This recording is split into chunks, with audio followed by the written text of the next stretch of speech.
اللهم صل وسلم على حبيبنا سيدنا محمد اللهم صل وسلم وعلى آله وأصحابه والتابعين لهم بإحسان إلى يوم الدين.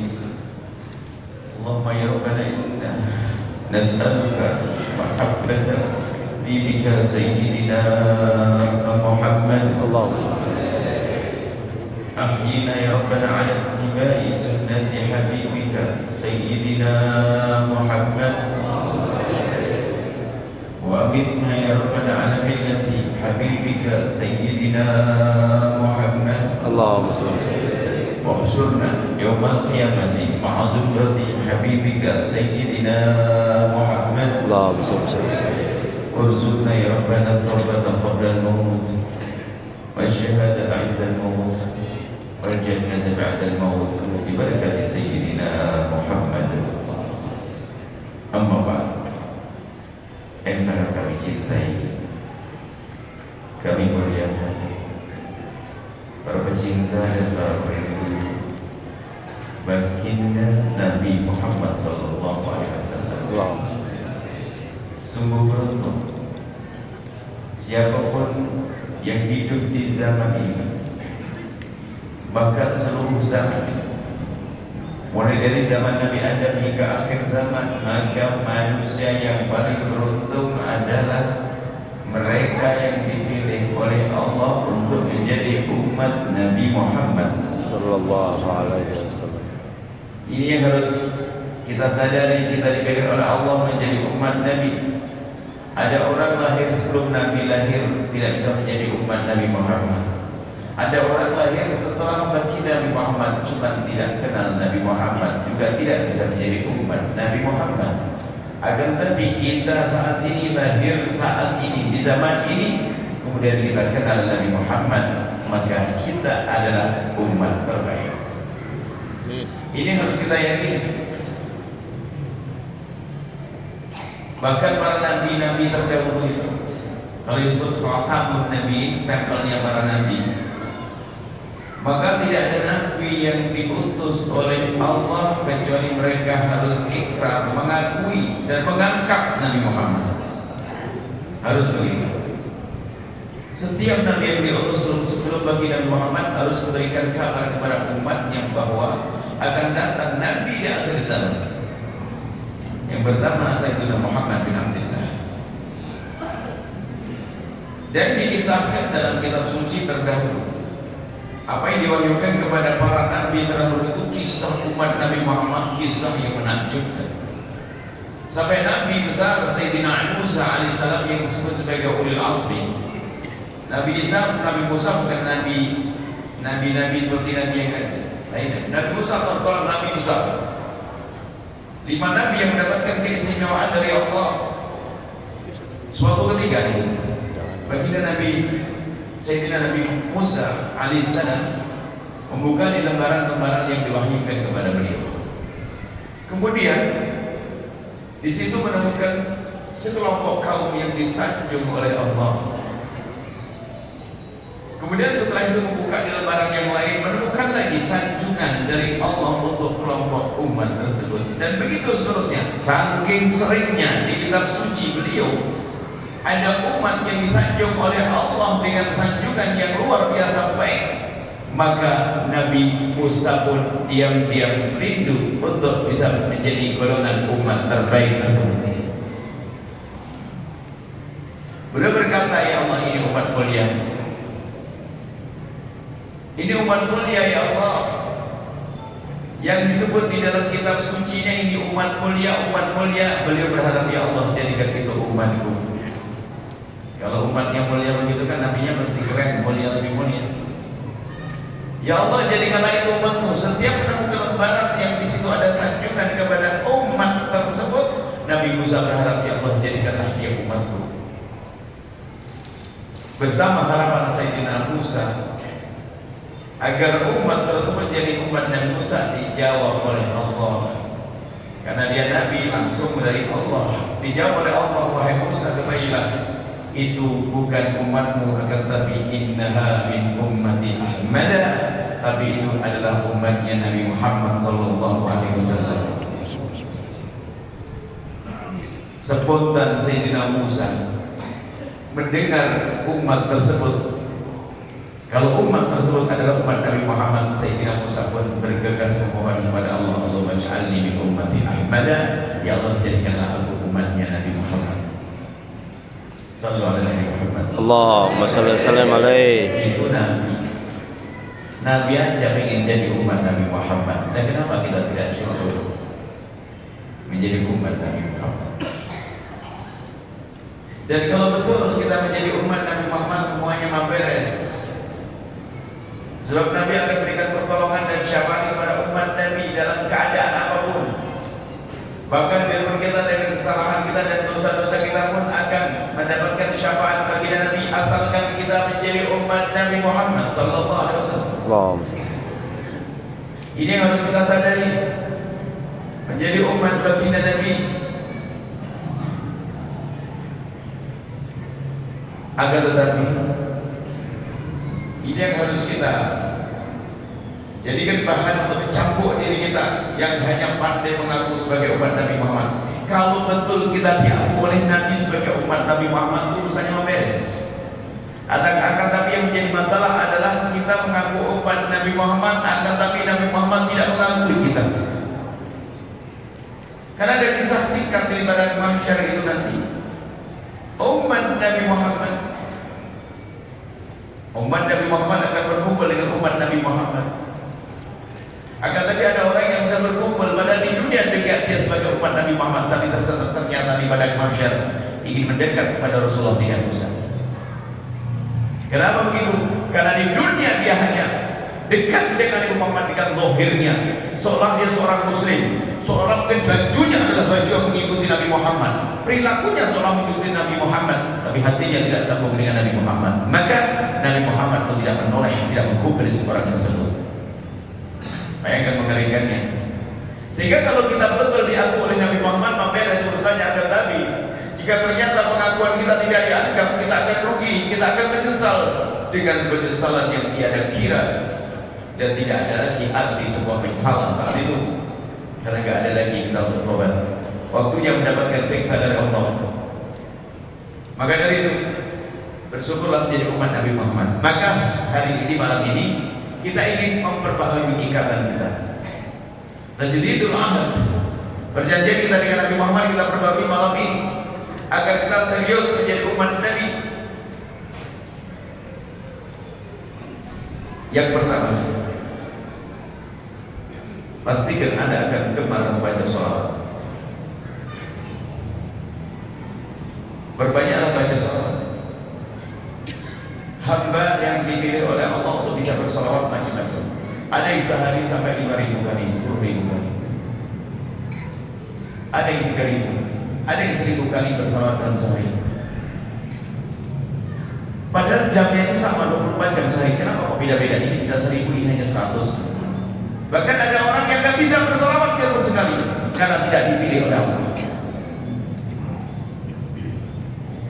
Maka ayo kita serius dengan bersolawat. Membiasakan kita untuk bersolawat kepada baginda Nabi. Membiasakan dulu. Jangan bicara tentang khusyuk. Biasakan dulu lisan kita bersolawat kepada baginda Nabi. Nanti pada akhirnya kalau kita serius akan khusyuk sendiri.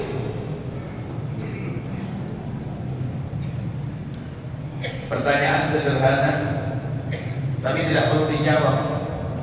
Sehari ini berapa kali Anda membaca salawat kepada Rasulullah, wahai hamba Allah? Kalau memang ternyata salawat Anda tidak banyak atau bahkan lupa, Anda keluar dari kaidah cinta dan mencintai. Orang yang mencintai Nabi Muhammad akan bersama baginda Nabi, akan dapatkan syafaat bagi Nabi, akan dimuliakan bagi Nabi. Orang yang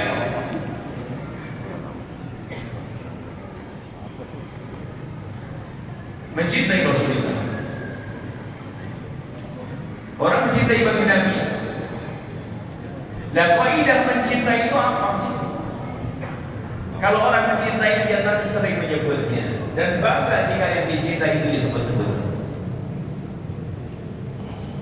Yang arti menyebut itu adalah ingat. Maka yang tidak berselamanya mungkin tidak ingat dengan Rasulullah. Maka keluar dari kaidah kepada kita. Maka orang banyak mengingat Nabi bukan sekedar ingat oh Nabi Muhammad begini. Oh bukan gitu. Ingatlah baginda Nabi Muhammad dengan berselawat kepada Rasulullah. Kalau kita ingat anak kita di pondok, kita akan bicara, oh anakku makan apa sekarang? Aku makan enak sekarang, anakku makan apa? Itu kan ibu yang sangat mencintai anaknya, seorang ayah yang sangat mencintai anaknya. Lalu mengingat anaknya yang dimakan apa. Tapi kalau kita dengan baginda Nabi, saat ingat Nabi Muhammad, cara mengingat kita adalah dengan bersolawat kepada Rasulullah.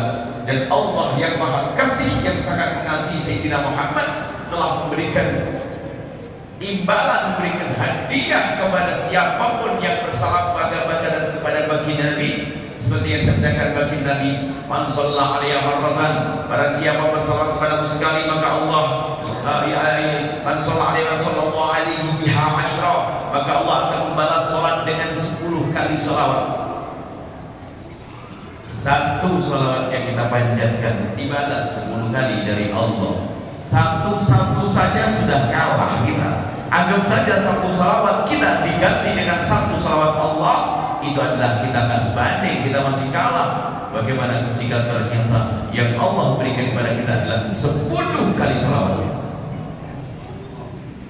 Dan kalau orang sudah Allah bersalawat kepadanya, kalau dikatakan Allah bersalawat kepada hamba tersebut, maknanya apa? Allah limpahkan kasih sayang kepadanya, Allah jauhkan dari malapetaka, Allah beri segala kebaikan. Kalau Allah bersalawat kepada seorang hamba, Allah akan bebaskan dari segala yang bikin susah. Seperti disebutkan dalam Al-Quran, walladzi Allah ya yusalli alaikum, bersalawat kepada kalian. Wa malaikatuhu, dan para malaikat pun dikerahkan untuk bersalawat kepada kalian. Untuk apa itu semuanya? Liyukhrijakum minadh dhulumati ilan nuri, agar bisa mengeluarkan kalian dari kegelapan menuju cahaya. Jadi sholawat itu akan melapangkan kesusahan kita. Yang sempit rezeki akan lapang rezekinya yang banyak. Yang sering meninggalkan sholat akan menjadi sering melakukan sholat. Nah ini akan ada perubahan-perubahan. Baginda ini kalau kita punya hati dengan Rasulullah, para ulama begitu mereka mengerti begitu pentingnya kita dengan Rasulullah SAW. Maka berusaha mereka itu untuk menanamkan kecintaan bermacam-macam cara, termasuk cara seperti ini. Dan cara-caranya diantaranya ini salawat. Kalau tadi sebutkan itu, liyukhrijakum minadh dhulumatil nur, Allah akan mengeluarkan kalian dari kegelapan menuju cahaya, gerak macam-macam. Tapi salawatnya salawat yang serius, salawat yang berkualitas. Salawat yang berkualitas. Di saat Anda baca salawat, pastikan Anda mengingat baginda Nabi. Anda membayangkan baginda Nabi yang tawaf di depan Ka'bah, yang sa'i di sana, yang berada di medan laga, yang menolak dengan orang lemah, itu Nabi. Jadi waktu kita mengucapkan Allahumma sholli ala Sayyidina Muhammad, ingat baginda Nabi, ingat baginda Nabi, itu salawat yang berkualitas. Bukan kita baca salawat, tapi ingat bilangan di tasbih. Karena salawat kita hanya mengejar bilangan, bukan kita kejar baginda Nabi.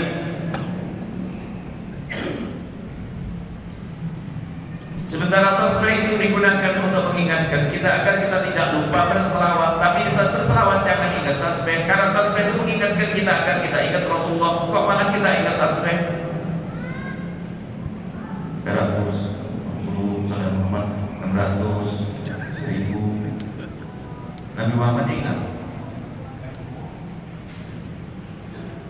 Maka gunakan tasbih gak apa-apa. Cuma upayakan kita berselawat yang berkualitas.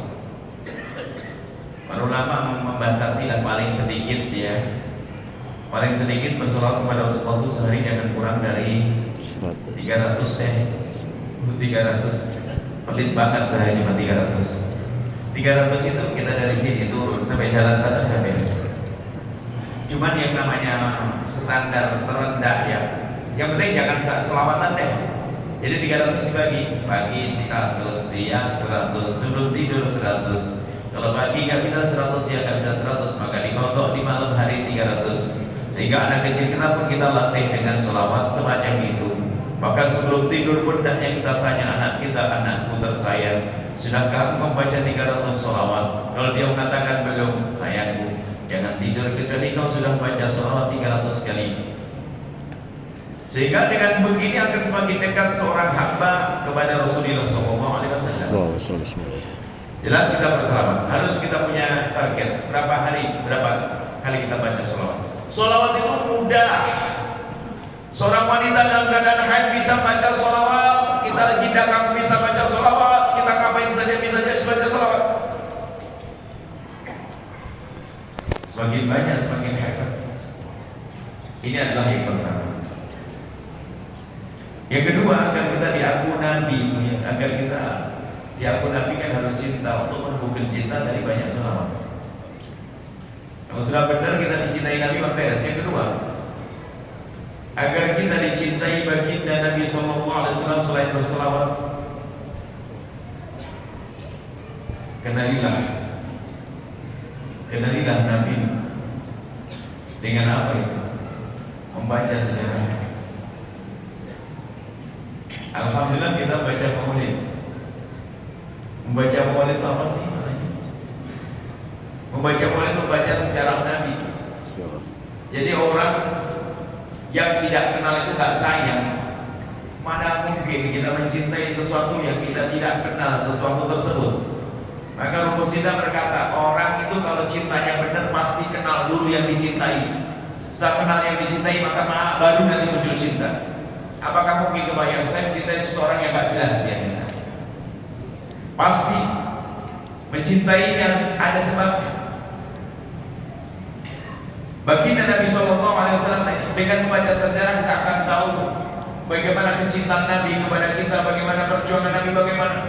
Sehingga setiap kali membaca, coba saja kalau Anda baca novel. Kalau Anda baca cerita, novel yang syar'i, saling perjuangan, Salahuddin Al-Ayyubi dan sebagainya, sepanjang Anda membaca itu, lihat ada kebahagiaan orang tersebut. Kan begitu. Sehingga di saat Anda baca tentang Nabi di perang Badar, kalau ada kebahagiaan, Nabi membuat Nabi Allah, itu menanamkan cinta. Membaca secara penting, makanya membaca maulid. Sejarah Nabi itu besar. Gak ada yang bisa menulis sampai tuntas, berjilid-jilid. Kalau kita baca berjilid-jilid, baru lebaran pertama kayaknya sudah lemah kita. Gak mau baca lagi akan lebih dulu capeknya daripada membacanya. Orang ulama kita cerdas. Kemudian beliau membuat kisah tentang baginda Nabi yang pendek seperti yang selama ini kita baca dalam buku maulid. Jadi buku maulid itu sebetulnya adalah kisah baginda Nabi.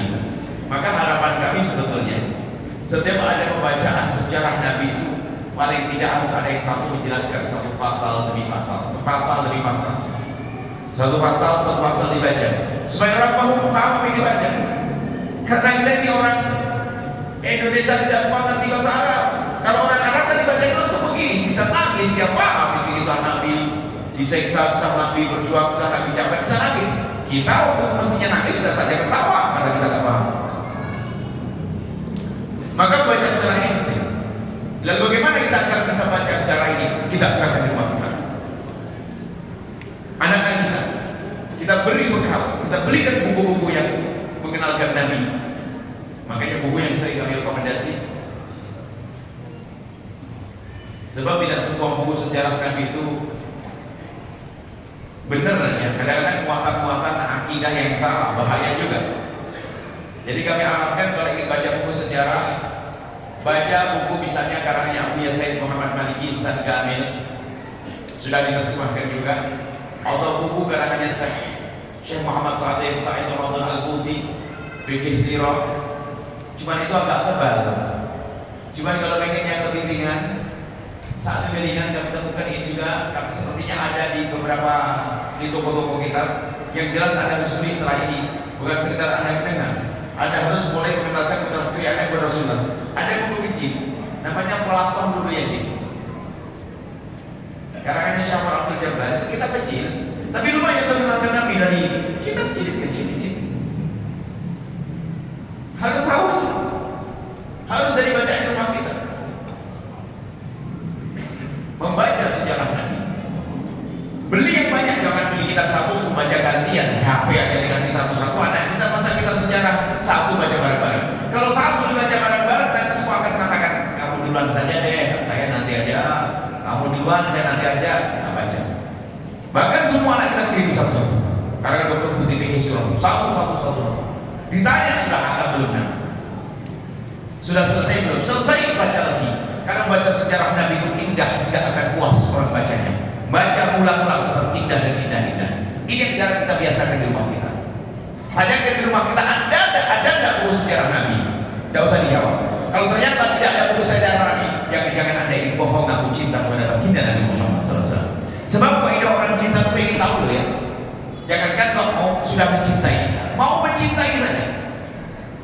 Anda kalau punya calon mantu misalnya, Anda ingin calon mantu, Anda punya anak laki-laki, punya calon anak perempuan, bagaimana?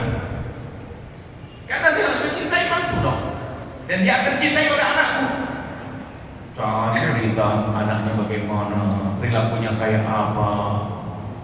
Ini hanya urusan kehidupan di dunia, memang mengarah ke akhirat juga. Bagaimana kita akan cinta Nabi gak rindu membaca sejarah Nabi? Makanya biasanya kami sering mengingatkan, sudahlah, jangan sering ngaku cinta Nabi deh. Banyak ngaku-ngaku nanti malah gak tahu kalau dia gak punya cinta. Tapi bahasanya kita ubah sekarang. Kita mencari cinta Nabi, kita berusaha mencintai Nabi. Jangan ngaku-ngaku cinta Nabi. Ngaku-ngaku kan enak. Orang ngaku itu cinta, karena memang Nabi Muhammad mahal. Ngaku cinta Nabi itu bermanfaat untuk dirinya. Coba kalau kita buat majelis namanya majelis membenci Nabi, siapa yang tahu? Nggak ada. Coba bisa kita buat majelis cinta Nabi Muhammad, orang berbondong-bondong. Karena apa? Memang Nabi Muhammad mahal, tapi yang pecah adalah penjual Nabi Muhammad tadi. Jadi membaca sejarah itu penting banget. Kami himbau di rumah kita harus ada sejarah Rasulullah SAW di rumah kita.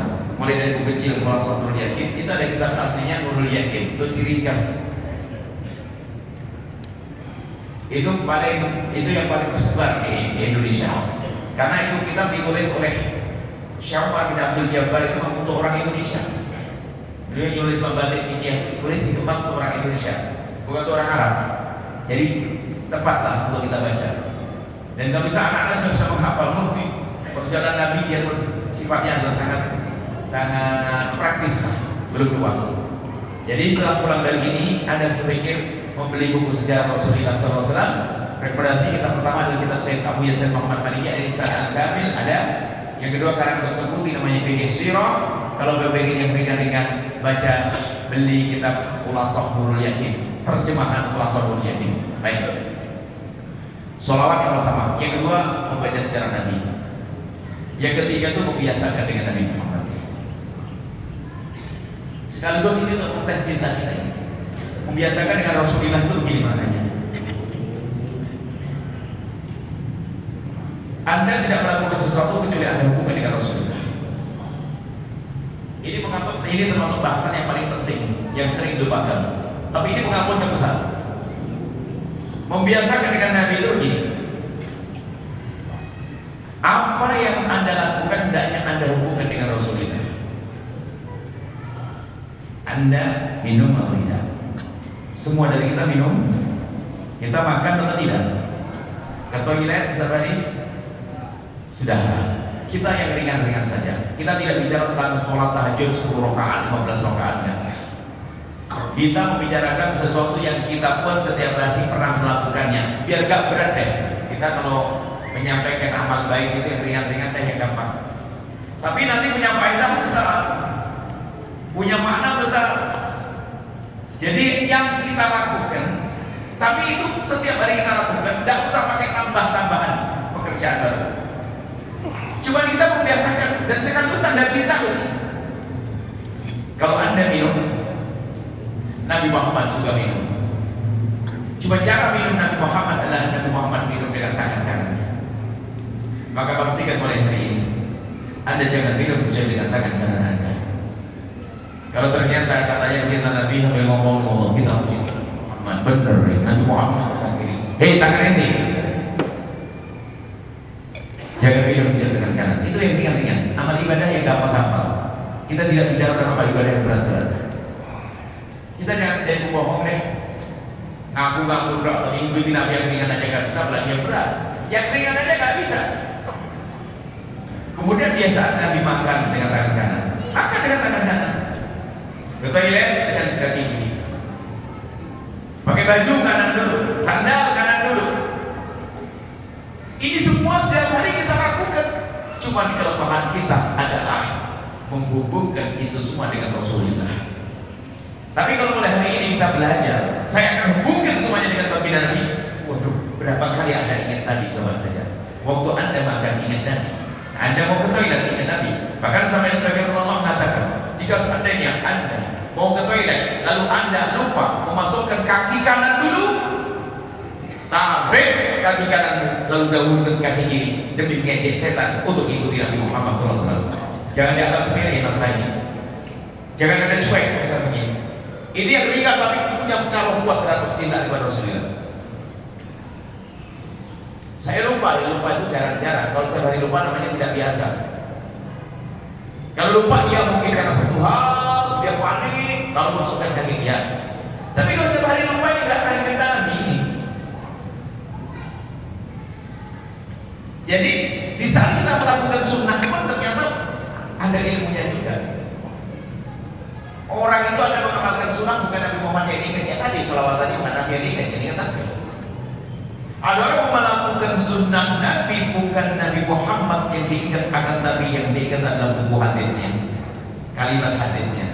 Kita berusaha ke Rasulullah. Jadi kalau Anda minum tadi, orang kafir juga minum dengan tangan kanan. Kita menemukan orang kafir ada yang minum dengan tangan kanan. Sebab di dalam irama sopan santun juga ada. Monyet pun kalau kita kasih makan kadang ngambil kacang dimakan dengan tangan kanan. Jika demikian, apa bedanya Anda dengan monyet? Monyet dengan tangan kanan, maka Anda juga dengan tangan kanan, maka Anda sama dengan monyet. Lalu apa yang membedakan? Itu kita cari pembeda itu. Kalau hanya urusannya makan dengan tangan kanan, maka itu sederhana. Cuma perbedaannya adalah seorang perindu dan pencinta Nabi adalah di saat dia makan dengan tangan kanannya dia sadar, ingat rasanya dia saat itu niru siapa? Rasul. Itulah yang membedakannya. Jadi jangan makan dengan tangan kanan, minum dengan kanan cuek hanya sekadar kebiasaan. Enggak. Kebiasaan semua ulama, kebiasaan tidak ada pahalanya. Tapi jika kebiasaan itu diikutkan karena kita lihat ikut Nabi, maka itu menjadi pahala. Kebiasaan yang sama dengan kebiasaan Nabi bukan menjadi pahala. Tapi kebiasaan karena kita ikut Nabi menjadi pahala. Itu hebatnya. Ayo kita semuanya biasakan. Anggap saja lagu-lagu rumah sudah dengan banyak 7 sunnah Nabi yang harus aku sadari waktu aku melakukannya. Makan, minum, ke toilet, pakai baju, makan baca bismillah, masuk rumah assalamualaikum, sudah itu saja. Setiap hari berapa kali Anda ingat Rasulullah? Allah. Rupanya untuk ingat Nabi itu mudah. Sebab semakin kita ingat Allah memberikan kasih sayang. Allah akan timbulkan cinta di hati kita. Kalau sudah cinta di hati kita, semuanya akan beres. Ngikuti sunnah Nabi mah enteng, jalankan kemaksiatan berat karena cinta Nabi. Cinta Nabi. Kemudian yang jadi biasakan, tolong biasakan ini. Insya Allah pulang rumah masing-masing. Jangan biasa lupa ya. Kita sering lupa. Coba aja kalau kita tanya, Bapak tadi kalau pakai baju kanan dulu atau kiri dulu? Kanan.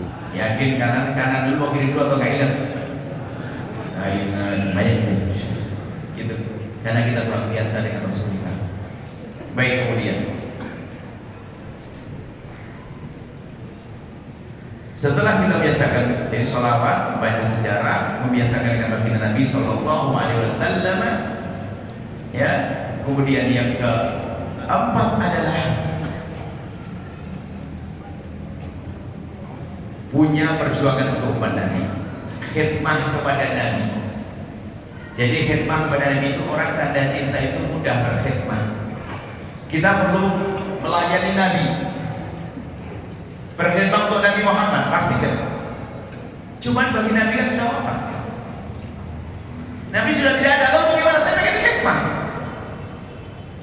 Jawabannya adalah memang Nabi sudah wafat, tapi yang ada dan Nabi telah berpesan ada umat Nabi Muhammad Sallallahu Alaihi Wasallam. Jadi Anda harus mengambil bagian di dalam upaya untuk berkhidmat, menjaga, berdakwah kepada umat Nabi Muhammad. Harus Anda ambil bagian ini. Ambil bagian. Kalau Anda tidak ambil bagian, Anda tidak hidup pada Nabi. Sehingga Anda sudah biasa misalnya melihat orang umat Nabi, lihat santri umat Nabi, umat Nabi. Saya ingin berkhidmat kepada anak ini, aku niatkan khidmat untuk Rasulullah. Jadi khidmat kepada Nabi adalah khidmat untuk umat. Maka orang yang dalam hidupnya gak punya perjuangan untuk umat, kalau kamu cinta maka bohong dia. Karena Nabi itu setiap hari berdoa untuk umatnya dengan tangis derai air mata mendoakan umatnya. Maka Nabi sangat bangga jika ada umat Nabi perhatikan umat yang lainnya. Maka pada malam ini ambil bagian. Dan ini juga yang kami laksanakan amanah dari Guru Mulia. Buat program jaring sebanyak-banyaknya agar orang banyak bergabung denganmu untuk berjuang untuk umat Nabi Muhammad. Maka kita macam-macam yang kita buat. Kita ada buat media, kita ada buat radio, ada televisi, ada sekolah, ada pokoknya buat aja deh. Yang penting kita buat lapangan kerjaan menuju surga kita aja. Kan ada program membuat lapangan kerjaan kan itu ya, untuk kesejahteraan rakyat di dunia. Kita buat lapangan pekerjaan untuk mensejahterakan umat Nabi Muhammad di akhirat. Maka dari itu kami seru kepada semuanya, bergabunglah dengan program-program yang para habaib, para masyayikh. Mereka buat apa sih? Ikut dan diniati untuk khidmah untuk umat Nabi Muhammad. Kalau Anda tidak punya itu nggak bisa. Ngaku cinta tapi nggak pernah. Nah, ibaratnya begini loh ya. Nabi perlu bantuan, kita tidak bantu, mana ngaku cinta? Dan Nabi perlu bantuannya bukan untuk kepentingan Nabi, untuk umat. Nabi perlu bantuan kepada kita apa? Tolong umat Nabi. Bantu umat Nabi. Nabi sering mengatakan seperti misalnya dalam hadis tak menuntut ilmu ya. Hadis menuntut ilmu Nabi pernah berkata bersabda begini. Idza ja'akum qaumun yatlubuna al-ilma qulu lahum marhaban bi wasiyati Rasulillah. Wa kanuhum wahai umat, jika ada sekelompok kaum datang kepadamu untuk menuntut ilmu, maka sambut mereka. Nabi menyuruh menuntut ilmu, sambut mereka ahlan wa sahlan wahai wasiatnya Rasulullah. Setelah kita sambut gak cukup, perhatikan mereka. Kalau ada mengamalkan hadis ini saja luar biasa. Maka kami selalu seru ajak berjuang untuk Nabi Muhammad, khususnya umat-umat yang mereka berjuang untuk menegakkan agama ini, belajar ilmu agama.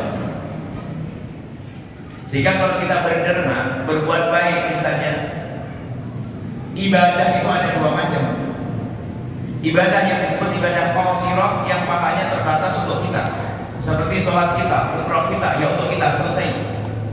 Tapi ada ibadah yang muta'addiyah, ibadah yang pahalanya terus berkembang dan berkembang dan berkembang. Itu ibadahnya orang cerdas. Itu kerjanya para ulama. Ngajari orang itu selalu ngajak orang baik, nyuruh orang sholat sampai rumah sholat. Ustaz ngajari orang tahajudan, di rumah pada tahajudan, dapat pahala dia. Padahal tahajudannya sudah pas-pas ya, paling 7 rakaat 9 rakaat itu Ustaz. Cuman karena murid-muridnya ikut tahajudan, ikut takut sholat, pahalanya menjadi banyak. Itulah kerja orang cerdas.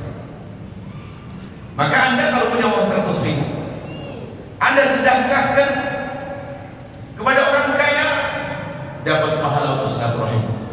Kalau Anda sedekahkan kepada orang fakir, dapat pahala double. Karena apa? Di samping silaturahmi ada tolong orang fakir.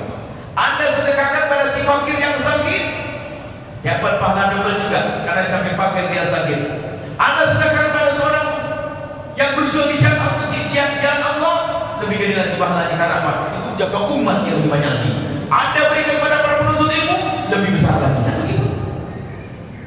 Di konteks kita terbatas. Maka kalau kita ingin berderma, milih dong. Saya pengen yang dapat pahala gede. Anda harus pintar untuk ada urusan bisnis. Saya pengen duit sedikit, tapi pengen punya barang yang banyak dan bagus. Begitu. maka berkhidmat untuk umat Nabi Muhammad. Maka dari itu kami dukung, kami himbau, hidupkan majelis-majelis para habaib, para masyayikh. Anda dukung dengan harta Anda. Apakah majelis taklim, madrasah diniyah, khususnya madrasah diniyah yang di kampung-kampung itu, yang orang-orang hebat ngerti sholat dari tempat itu. Anda kenal sholat dari mana coba? Bukan dari kami. Anda kenal sholat dari musola kecil, yang musola kecil di kampung Anda, madrasah diniyah. Itu yang harus kita perhatikan, karena itu menolong umat Nabi Muhammad SAW. Pastikan Anda ikut andil. Biarpun Anda nggak kenal ini madrasah diniyah, tapi tentunya harus ada rambu-rambunya yang akidahnya bener dong. Yang akidahnya adalah akidah yang diridhoi oleh Allah.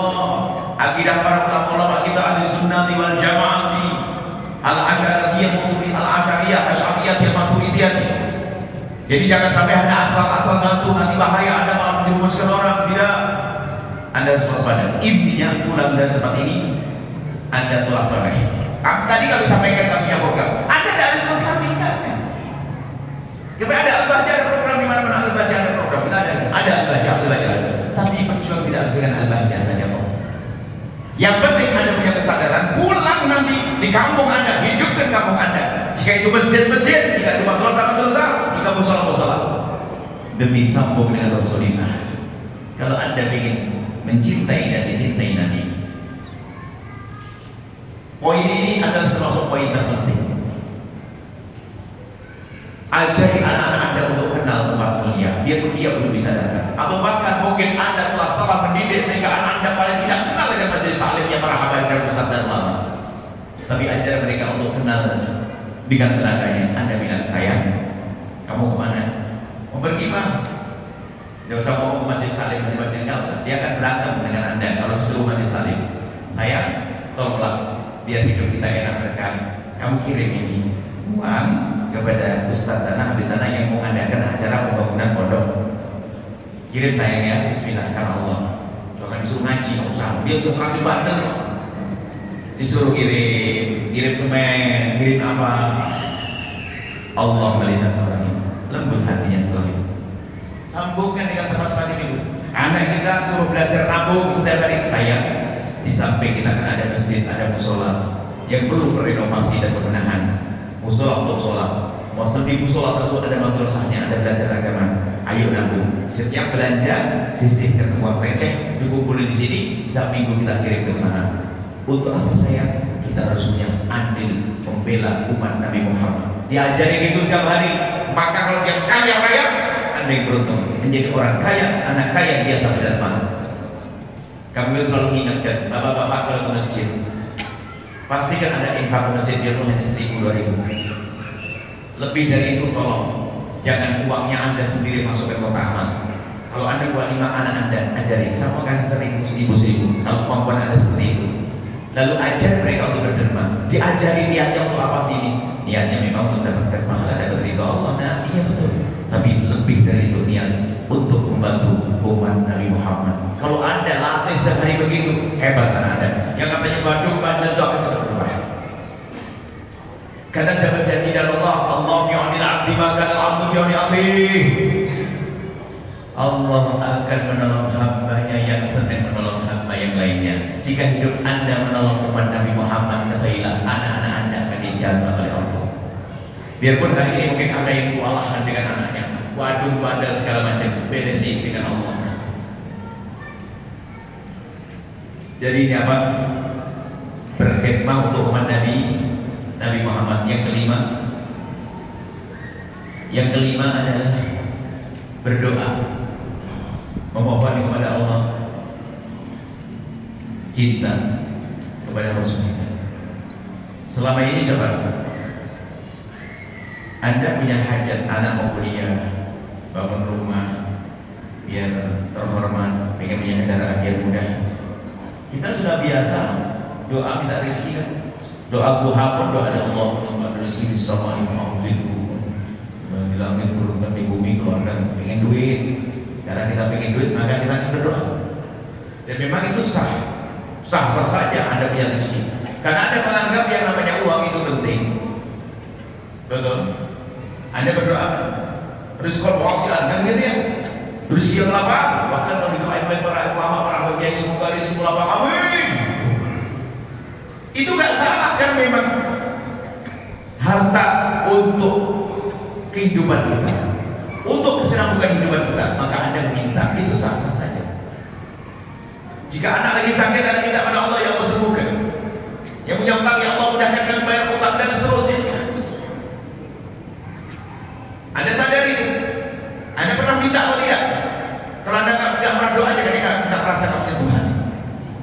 Kita pernah berdoa dengan banyak doa, semoga rezeki banyak, sama rumah, semoga anak pintar, semoga anak soleh dan sebagainya. Cuma ada satu pertanyaan buat Anda semuanya.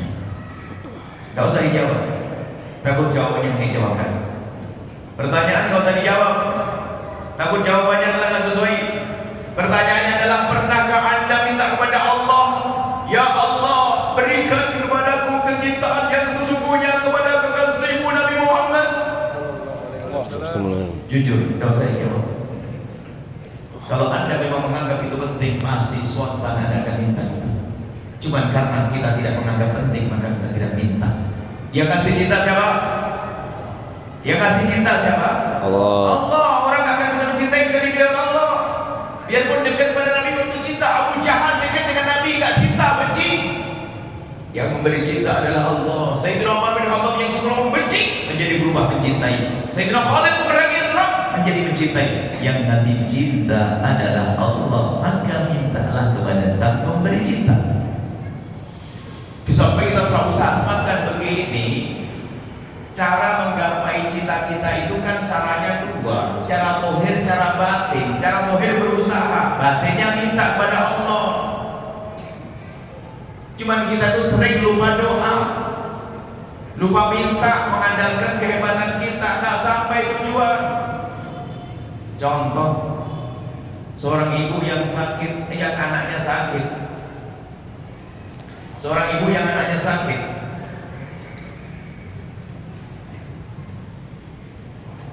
demam, maka ibu yang benar adalah segera cari obat dong. Masa anak dia nanti biarin paling sembuh sendiri. Ini ibu gak sayang sama anak. Maka di saat anaknya sakit, seorang ibu bergegas telepon dokter atau pergi ke dokter dan sebagainya. Kan begitu? Itu ibu sehatnya, gak sehat dibiarin saja. Maka ibu yang sehat adalah akan membawa anaknya pergi ke dokter. Sekarang pertanyaan begini, siapa di antara ibu yang dengar, yang menyaksikan acara ini? Semoga anaknya sehat semuanya nih. Berada aja. Siapa di antara ibu yang di saat anaknya sakit, kemudian sebelum pergi ke dokter, suaminya atau dia melakukan sholat 2 rakaat lalu memohon kepada Allah, ya Allah berikan kesembuhan kepada anak. Ayo siapa? Kita sering lupa Allah karena kenal dokter. Sering lupa Allah karena kenal dokter. Siapa yang di antara kita yang bisa ingin buka tokonya, dia menundukkan kepala sejenak dan mengadakan tangan dan mohon, ya Allah berikan kami rezeki yang halal dan berkah. Bukan saja seorang pebisnis dari sakit, seorang ustaz. Kata Imam Nawawi itu nyinggung, bukan nyinggung, itu nampar sebetulnya. Imam Nawawi itu menampar. Jangan sampai kita jadi ustaz sombong, bisa memberikan hidayah mempengaruhi orang begitu. Oh tidak, kata Imam Nawawi, sudah merupakan sebuah kewajiban seorang ustaz sebelum berangkat ke majelis melakukan sholat di rumahnya, atau kalau sudah masuk majelis sholat di tempat tersebut, kemudian selalu setelah itu memohon kepada Allah untuk jamaahnya, ya Allah aku akan mengajar santri di sana, aku akan mengajar jamaah di sana, ya Allah berikan hidayah, berikan ilmu yang manfaat, berikan. Ustaz yang ikhlas itu akan selalu berdoa untuk jamaahnya. Tapi coba sebagai ustaz hanya mengandalkan kecerdasannya, dia akan menyusun materi yang bagus, membuat orang terpukau, buat orang terkagum-kagum. Bukan itu. Yang masukkan hadiah kepada hati seorang hamba adalah Allah. Maka jangan lupa wahai para ustaz, para guru, di tengah malam kita berdoa untuk anak-anak kita, untuk santri kita, dan itu ada kebaikan yang akan dikembalikan kepada kita juga. Di samping itu juga akan ada kemudahan yang Allah berikan kepada santri kita. Nah ini termasuk yang aku cinta Nabi, tapi gak pernah minta kepada Allah. Maka dalam doa Anda harus ada tambah. Ya Allah, berikan kepada kami kecintaan kepada kekasihmu Nabi Muhammad. Baik, inilah yang harus kita hadirkan. 5 kali, masih ingat? Coba ini dirinci dan ini diamalkan. Ilmunya yang ringan bisa dihafal. Sering berselawat, Anda sudah jadwal selawat, rumah Anda selawat, anak Anda selawat. Membiasakan dengan baginda Nabi SAW, membaca sejarah Nabi SAW, berkhidmat kepada Nabi Muhammad SAW. Yang kelima adalah apa yang kelima? Yang kelima adalah barusan apa? Berdoa. Berdoa. Yang serius doanya. Nah, kalau sudah begini, kita akan mudah diantarkan kepada kecintaan Nabi Muhammad. Yang repot siapa dia? Yang suka ngaku-ngaku cinta. Karena sudah merasa punya, anggap saja kamu punya barang, oh ada di rumah, ada. Dia merasa ada. Wadah di situ ada orang mau ngasih. Dia bilang merasa punya di rumah. Sudah dia tidak mengambil sampai di rumah ternyata tidak ada. Dia tidak mencari ternyata nggak punya di rumah karena dia merasa punya. Kalau orang hidupnya merasa cinta itu bisa bahaya juga. Merasa tok tapi nggak mencintai. Ngaku dok. Tidak boleh kita saat itu. Kalau orang mengaku cinta kepada baginda Nabi Muhammad akan ada pengaruh. Kalau orang mencintai kepada Nabi dengan cinta yang sesungguhnya akan ada pengaruh besar terhadap dirinya. Ada salah satu sahabat Nabi namanya Thawban. Bagaimana beliau itu mendapatkan kabar gembira bahwasanya beliau itu akan menjadi ahli surga. Akan menjadi ahli surga. Kalau kita mendapatkan kabar akan jadi ahli surga, kira-kira apa yang terjadi? Senang atau tidak senang? Senang. Senang. Tapi Thawban tidak. Di saat dia mendengar berita bahwa dia akan menjadi ahli surga itu malah sedih dan menangis. Dan tangisnya ditangkap oleh Nabi. Nabi bertanya, ya Thawban, kenapa kau sedih? Kenapa kau menangis? Ibaratnya bukankah kau akan menjadi ahli surga? Mestinya kamu senang wahai Thawban. Sudah dapat surga masih nangis. Apa kata Thawban? Dia berkata, ya Rasulullah, aku adalah Thawban dan aku adalah Nabi Allah.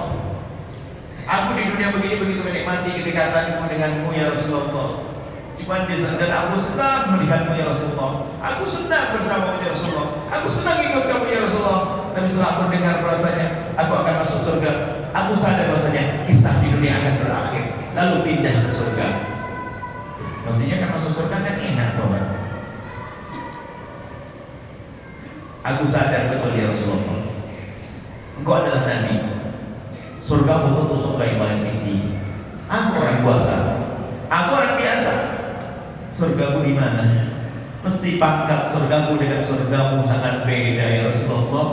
Lalu kapan aku bisa melihatmu ya Rasulullah? Mikir nggak bisa ketemu Nabi. Padahal sama-sama masuk surga, hanya bayangin nggak bisa ketemu Nabi. Lalu dijawab bagi Nabi, semua orang itu akan bersama yang akan dicintai. Anta ma'aman abdul al-mar'u yusharu ma'aman ahabba. Orang itu nanti akan dikirim bersama yang dicintai. Baru Nabi.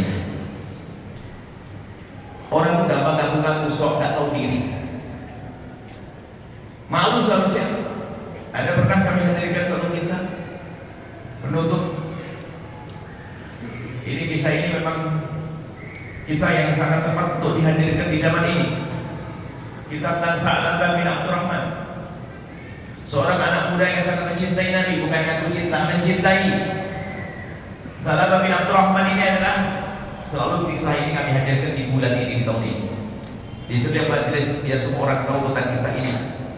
Karena kisah ini sangat erat hubungannya dengan keadaan anak muda di zaman ini. Yang kebetulan kisah itu pelakunya adalah anak muda yang namanya Tha'labah bin Abdurrahman, umurnya kurang lebih 15-14 tahun. Beliau sangat mencintai baginda Nabi. Sehingga di dalam berjalan pun dia membayangkan Nabi, sering bayangkan Nabi, sehingga mukanya itu senyum terus. Mukanya senyum terus. Dan Nabi memang Nabi sendiri basah, Nabi itu gayanya gaya senyum. Yang selalu bayangkan Nabi senyum terus dan merasa senang dengan Nabi. Karena kebayang di matanya Nabi. Makanya kalau ada di majelis sini orangnya mau cemburu terus, jangan-jangan dia membayangkan iblis. Hanya biasakan dengan gaya senyum itu ikuti Nabi. Senyum itu pandang orang enak. Memang muka saya begini, sudah tahu muka yang begitu udah senyum lagi. Kita harus banyak senyum. Nabi mengajari senyum. Salabah kemana kena senyum karena merasa dekat dengan Nabi. Jadi pada waktu orang kita. Kemudian kalau disuruh Nabi itu buru-buru pergi sholat berbalik lagi. Tanya Salabah, kenapa kau setiap disuruh Nabi kayak orang buru-buru? Beliau menjawab dengan sederhana. Jika aku dengan Nabi, aku merasakan keindahan yang tidak terkira. Kemudian di saat aku disuruh Nabi, berarti aku harus meninggalkan Nabi. Maka aku berjalan cepat dan aku cepat selesaikan agar aku segera bisa kembali dan melihat wajah Nabi. Dan beliau itu kalau tidur di tempat yang sekiranya wajahnya itu menghadap ke pintu yang bakal dimasuki Nabi. Kalau Nabi lewat situ dia tidur sini kelihatan. Jadi pertama kali melihat Nabi itu salah banget. Kemudian setelah itu diutus oleh Nabi untuk satu hajat. Dia punya hajat. Diutuslah hajatnya. Rupanya di dalam perjalanannya itu di ganggang kota Madinah. Waktu itu Madinah bukan seperti Madinah saat ini yang Anda saksikan orang bagi Anda yang pernah umroh. Madinah zaman dulu rumah sangat sederhana, pelepah korma disusun begini. Kemudian di saat Salabah melewati satu gang, ada angin berhembus. Pintu yang sangat sederhana terbuka. Setelah pintu terbuka, angin ke dalam terhembus. Di dalam itu ada kamar mandi yang hanya ditutup dengan kain. Kamar mandi yang ditutup dengan kain. Di balik kain itu ada wanita yang lagi mandi. Di saat angin berhembus, pintu terbuka, kain tersingkap, ada suara manusia normal pasti noleh. Tak lama itu noleh, ikuti suara pintu. Di balik pintu ada kain yang tersingkap, di sana ada wanita mandi. Langsung dibuang mukanya. Kebayang di matanya Rasulullah. Mataku yang pernah melihat Nabi, kenapa harus lihat itu? Sedih, takut tadi. Namanya anak kecil belum ngerti solusinya gimana. Dia kebingungan, hanya takut jangan-jangan ada wahyu yang turun mengatakan tak lama begini, dia takut, bingung. Dia pergi mengikuti arah langkah kakinya. Tak tahu kemana dia. Baginda Nabi menanti. Bertanya mana Salabah kau belum datang? Nggak datang. Sholat pertama nggak datang, kedua nggak datang, ketiga nggak datang. Sampai hari berikutnya nggak datang. Lalu Sayyidina Nabi menyuruh Sayyidina Umar dan Sayyidina Salman, tolong cari Salabah. Diubek di kota Madinah nggak ada. Di rumah ibunya nggak ada. Rumah keluarganya. Setelah beberapa hari Nabi memberikan isyarat dengan wahyu tentunya. Itu ada bukit, antara bukit itu, bukit menuju kota Madinah itu ada bukit, dua bukit. Salabah ada di sana. Jauh. Sayyidina Umar pergi dengan Sayyidina Salman. Pergi tempat tersebut. Setiap ada gerombolan kambing mesti ada kepalanya ditanya. Kamu tahu ada anak kecil begini? Nggak tahu. Pas di ujung sudah habis. Pak Pengembala, apakah Anda tahu ada anak kecil di sini? Banyak anak kecil di kampung kok. Bukan begitu maksudnya, ada anak kecil umurnya 14 tahun. Cirinya gimana sih? Kata Pengembala kambing. Kata Sayyidina Umar, cirinya anak kecil itu masalah kalau jalan cepat, wajahnya ceria. Senyum dong wajahnya, kata Sayyidina Umar. Kata Pengembala kambing, tidak ada orang begitu. Ada dua anak di atas bukit itu. Umurnya memang 14-15 tahun kayaknya. Cuma bukan orang yang senyum itu. Dia cengeng. Setiap sore turun, bukannya basah air mata, nangis cengeng. Kalau jalan cepat betul. Kata Sayyidina Umar, agak mungkin. Sebab Salabah itu orangnya ceria. Cuma setelah dia musyawarah dengan Sayyidina Salman dan Farisi. Jangan-jangan benar dia. Coba kita tunggu aja di sini. Di mana Pak? Tempatnya Pak? Itu di atas bukit. Lalu Sayyidina Umar mau naik ke mana? Saya mau naik ke atas, lihat naik. Oh jangan. Dia sepertinya orang lagi ketakutan dengan manusia. Kalau kau mau naik ke atas, dia ke atas lagi. Ke atas lagi dia akan hilang. Terus bagaimana kalau aku ingin melihat dia? Kata Pengembala kami, mau sembunyi di tempat ini, di balik bebatuan. Anak itu setiap sore turun. Di saat remang sudah mulai tiba, gelap mulai tiba, remang-remang, anak itu turun. Dan biasanya mendekat ke tempatku ini. Saya tahu pasti dia lapar, saya kasih susu. Saya terangkan susu itu langsung diambil sama diminum. Setelah saya beri susu, dia langsung naik ke atas. Saya tanya nggak mau. Pokoknya dia dekat. Saya kasih susu langsung minum pergi. Minum langsung pergi. Oh begitu. Ditunggu betul menjelang maghrib turun tuh, bayangkan saja. Dilihat sama pembalik kambing, diminum. Dan cuma kelihatan orang yang sangat takut dilihat manusia. Diminum langsung lari. Sayyidina Umar dengan Sayyidina Salman mengintip, melihat di balik kabut, diperhatikan, ingat. Langsung dipanggil, ya Talaba. Maaf ya Talaba, siapa? Tahu aku Umar? Langsung lari ke atas. Apakah ada wahyu turun mengatakan Salaba begini? Apakah Nabi berkata Salaba begini? Tidak. Apakah kau? Tidak. Dikejar oleh Sayyidina Umar, dipegang. Sayyidina Umar lebih kuat karena Salaba sudah lepas, sudah 40 hari. Dipegang. Kemudian setelah itu dibawa pulang. Dia naik ke atas kendaraan, bukan mobil. Kendaraan orang dulu ada unta, kuda dan sebagainya. Dibawa pulang. Di perjalanannya sakit. Karena di perjalanan sakit, maka Sayyidina Umar dan Sayyidina Salman punya ide, punya inisiatif untuk dititipkan di ibunya dulu. Dititipkan di ibundanya, kemudian datang ke Rasulullah, lapor, ya Rasulullah, Talaba sudah ketemu. Di mana? Sekarang ada di rumah ibundanya. Loh, kenapa tidak ngomong ke sini? Dia lagi sakit ya Rasulullah. Apakah perlu saya gendong ke sini? Dia sakit. Kata baginda Nabi, tidak. Biar aku yang kesana. Masya Allah. Sallallahu Nabi Muhammad. Allahumma salli alaihi. Kemudian setelah itu mengucapkan salam ta'alabahnya di balik pintu itu, mendengar salam Nabi, ketakutan mukanya diletakkan di ketakutan, nggak berani melihat Nabi. Sampai Nabi mendekat, dia hanya mengucapkan waalaikumsalam, lalu Nabi mendekat. Nabi mendekat, tidak ya Rasulullah, aku tidak pantas melihatmu ya Rasulullah. Aku malu, aku takut. Kenapa tak? Tidak ya Rasulullah, jangan dekat aku kotor, aku. Kemudian oleh Nabi dipegang kepalanya, diangkat, ditaruh di bangkuan yang indahnya, di bangkuan baginda. Allahumma salli wa Kalau sallim. kita merasakan itu gimana kira-kira ya? Di bangkuan Rasulullah. Kemudian Talaba bin Abdurrahman di saat kepalanya ada di bangkuan baginda Nabi, langsung menjatuhkan diri ke bumi dan berkata, ya Rasulullah, jangan letakkan kepalaku di pangkuanmu yang suci ya Rasulullah, karena kepalaku ini punya mata yang kotor. Jangan tahu diri.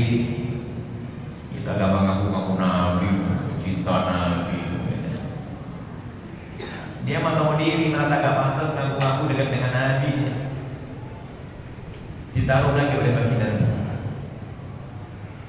menjatuhkan lagi, dipegang. Kenapa ya Talaba? Ada apa dengan engkau? Baru bercerita tentang kejadiannya. Padahal kan bukan dosa-dosa besar, bukan dosa aman, bahkan tidak dosa, wong dia tidak sengaja, wong lihat sepintas begitu.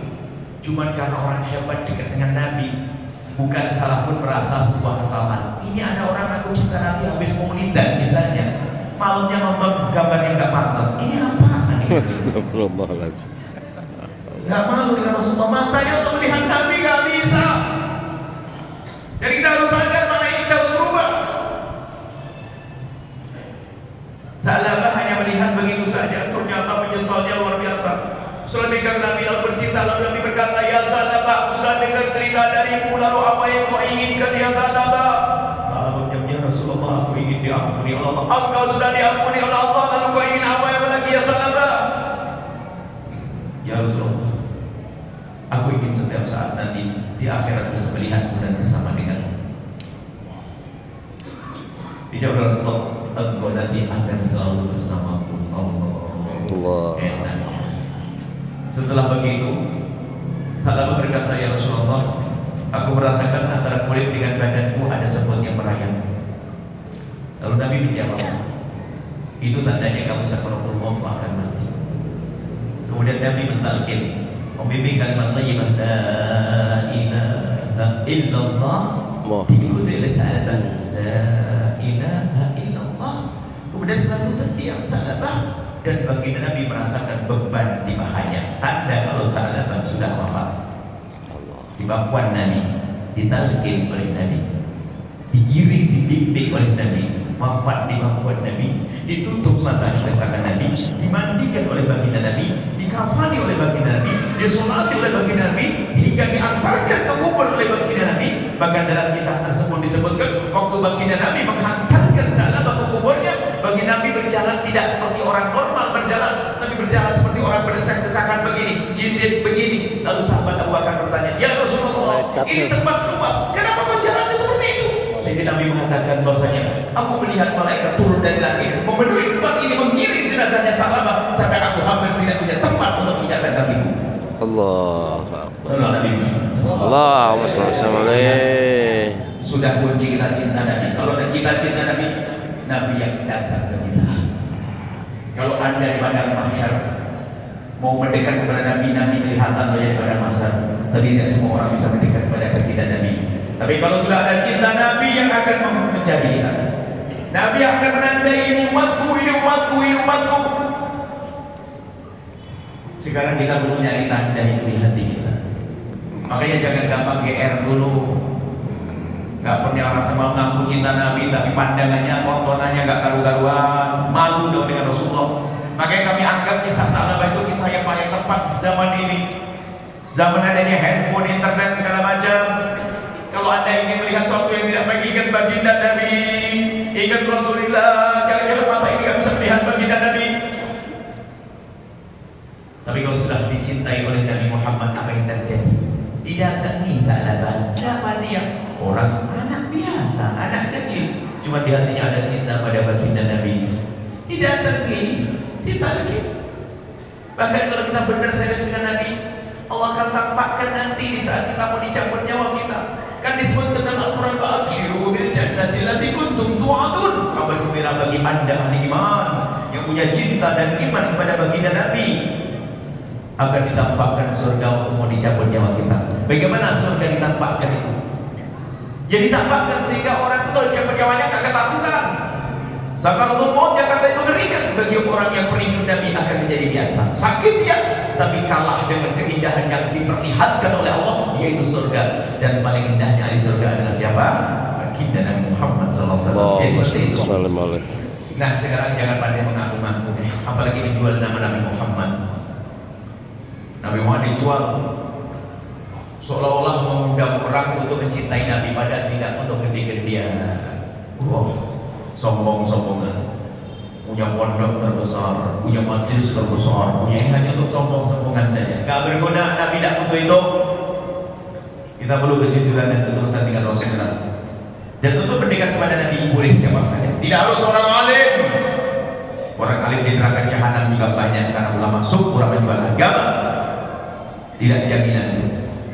Bahkan bisa saja seorang, kalau kita bicara tentang masjid, bagaimana cinta Nabi, kisah masjid. Seorang perempuan tua yang kerjaannya hanya bersihkan masjid. Di Masjid Nabawi Nabi itu ngajar begini. Sering kata sama Nabi, ada perempuan tua yang biasa mengut sampah di masjid.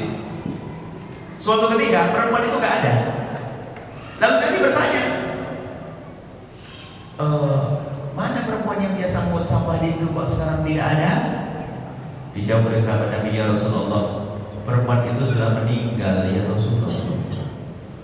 Nabi diberitahu tentang yang demikian itu. Kalau perempuan tersebut sudah meninggal, Nabi marah. Kalian tidak memberitahuku tentang kematiannya hanya karena dia seorang tua, nenek-nenek, berarti itu. Maksudnya dia seorang tua, nenek-nenek mau sampah, maksudnya meremehkan dia, lalu mau dia beritahu aku kalau dia wafat. Nabi lalu berkata, antarkan aku ke kubur. Dicari Nabi, diantarkan ke kubur. Kemudian Nabi di atas kubur melakukan sholat di atas kubur. Itulah sholat jenazah di atas kubur yang terjadi pertama sebelum kita melakukan ini. Makanya hari ini kalau kita terlambat ke masjid, jenazah sudah dikubur, kita datang kubur langsung sholat. Yang kita tiru adalah kisah ini. Kisah perempuan memungut sampah karena di hatinya ada Nabi Muhammad mulia. Maka kalau sudah urusan dengan masjid, dengan pesantren, dengan tempat kemuliaan, majelis taklim, semua akan mulia. Satpamnya, tukang masaknya, tukang sapunya, ustadznya mulia. Yang gak mulia adalah yang khianat di dalamnya. Biarpun kata itu ustadz yang jubahnya paling gede, tapi dia adalah orang yang jual agama, dia tidak akan dilihat oleh Nabi. Sekarang kita berlomba-lomba Mungkin hari ini seolah-olah posisi kita berbeda. Saya ustaz, ada bukan ustaz. Kita berlomba, kita pengen semuanya dekat dengan Nabi. Bukan jaminan, akan tetapi kami berharap semoga saya selamat. Amin. Banyak orang menjual agama, banyak kursi agama ternyata rebutan dunia. Kursi pesantren rebutan, kakak adik tidak akur dengan saudaranya gara-gara rebutan. Ustaz ini dengan ustaz itu rebutan jamaah. Masjid, naudzubillah, dibikin rebutan, neraka semuanya itu orang. Kalau orang masuk masjid, masuk pondok pesantren nggak bisa jujur, nggak bisa benar, lebih baik dagang di pasar, jujur dagang nanti masuk surga. Ini tempat mulia, pesantren tempat mulia, majelis tempat mulia.